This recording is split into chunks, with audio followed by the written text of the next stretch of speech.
Hello everyone, welcome back to my channel. কেমন আছো তোমরা সবাই?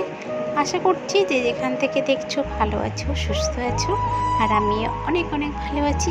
আর তোমাদের জন্য আমি আরও একটি নতুন ব্লগ নিয়ে চলে এসেছি। আই হোপ যে তোমাদেরকে আমার এই ভিডিওটি খুব ভালো লাগবে, তাই শেষ পর্যন্ত কন্টিনিউ করতে থাকো। তো দেখো, আজকে আমি এই ছোট ছোট মাছগুলো কিনে নিয়েছি। তো আজকে সেটাই রান্না করব। তো দেখো, কেটে বেছে সমস্তটাই রেখে দিয়েছি। আর এরপরে নুন আর হলুদ দিয়ে মেখে নিচ্ছি। বেশ অনেকগুলোই মাছ রয়েছে, তো একসাথে সেগুলো ভেজে রান্না করব। তো কিছুটা ভাজা করে রাখবো আর কিছুটা ঝোল করে রান্না করব। হালকা পাতলাই ঝোল করব। তো এই দেখো, কড়াইটা গরম করে তেলটা দিয়ে দিয়েছি। আর তেলটা দেখো অল্প করেই দিয়েছি। তো প্রথমে ওই যে গরম হয়ে গেছে, এবার মাছগুলো আস্তে আস্তে ছেড়ে দেব। যেহেতু অনেকগুলোই মাছ রয়েছে, তো একবারে তো ভাজা হবে না, মানে মোটেই একসাথে হবে না, সেজন্যে একে একে ছেড়ে দেব। দুবার তিনবারে ভেজে নেব।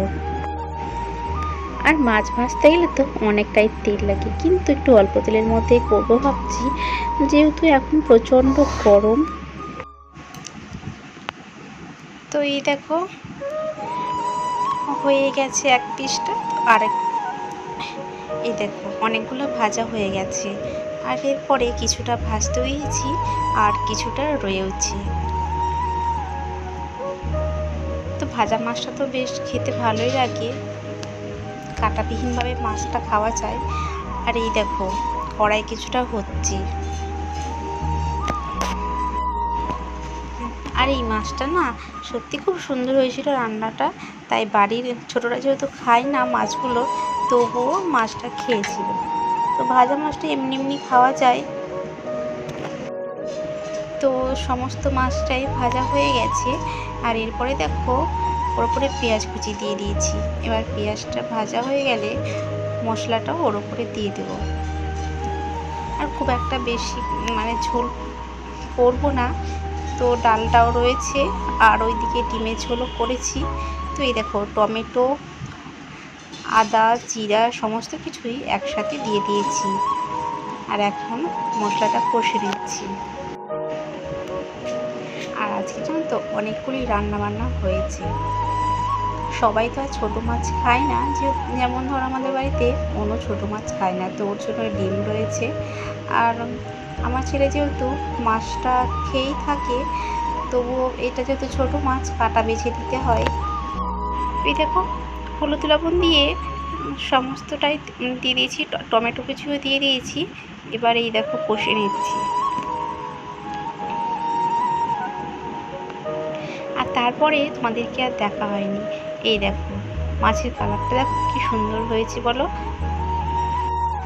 তো সবগুলোই মাছ ঝোলে ছাড়েনি, কিছুটা মাছ ভাজাও রেখেছিলাম। ভাজা মাছও খাওয়া হবে আর এদিকে ঝোলের মাছটাও খাওয়া হবে। তো দেখো কেমন হয়েছে।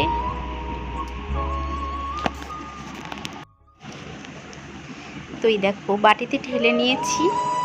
আর এখন সেটা তুলে রেখে দেব। আর এখন যেহেতু খাওয়ার সময় হয়নি, খাওয়ার সময় হলে সবাইকে সেটা বেড়ে দেব। আর এই দেখো, বিকেলবেলা মানে সন্ধেবেলায় এসেছিলাম, পাশের গ্রামে একটা কীর্তন হচ্ছিল, তো সেখানে এসেছিলাম। দেখো কতগুলো লোক এসছে। আর সেখানে হচ্ছিল সন্ধ্যা আরতি, সবাই দাঁড়িয়েছিল।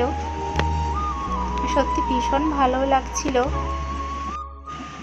তোমাদের পুরোটা দেখাচ্ছি দেখো। আর ওই দেখো, ওই পাশে রয়েছে একটা ফুলের গাছ, প্যান্ডেলের ভেতরেই সেই ফুলের গাছটা রয়েছে। তো সত্যি ভীষণ ভালো লাগছিল, ফুলের গাছটা ছিল বলে আরও বেশি ভালো লাগছিল। তো এখানে আমি অনেকক্ষণ বসেই ছিলাম। আর যা এখন গরম পড়েছে, লোকে ঠেলাঠেলিতে থাকাই যাচ্ছে না, প্রচুর গরম। আর ওইখানে মেলাও বসেছিল। সত্যি এবার তো একটু বেশি মেলাটা বসেছিল। তো এবার দেখো, সবাই সারি সারি বসতে যাচ্ছে। আর এই দেখো, আমি এদিকে আমার চা আর আমি এসেছিলাম, আর ভাই ছিল বাইরে দাঁড়িয়ে। মেয়েকে নিয়ে আসিনি, ছেলেকে নিয়ে এসেছিলাম। তো আমার মেয়ে আসবে ওর দিদার সাথে, তো সেই জন্য ওকে রেখে দিয়ে এলাম। আর আমি এইদিকে আমার ভাই আমার চা সবাই মিলে এদিকে চলে এলাম। তো এই দেখো এবার আমি বেরিয়ে যাব মেলার দিকে। তো এই দেখো মেলাতে বসে বসে আমার ছেলে আর সায়ন দুজনেই বসে বসে এই দেখো চাউমিন খাচ্ছে। আর আমাকে তো অতটা চাউমিন খেতে ভালো লাগে না মেলায়, সেজন্য আমি খাইনি, ওদেরকেই হাফ প্লেট করে দিয়ে দিয়েছিলাম আর বসে বসে সেটাই খাচ্ছে। আর ওরা তো কোনো মেলা গেলে একটু বেশি বেশি বায়না করে, এটা খাবো ওটা খাবো করতেই থাকে। এরপরে তো একটা আইসক্রিমও খেয়েছিল, তো আইসক্রিম 10 টাকাওয়ালা আইসক্রিম খাবে না, একটু দামি দামি আইসক্রিমগুলোই খেতে চাইবে। তো আমার ভিডিওটা এই পর্যন্তই, দেখা হবে নেক্সট ভিডিওতে। তো এখন টাটা।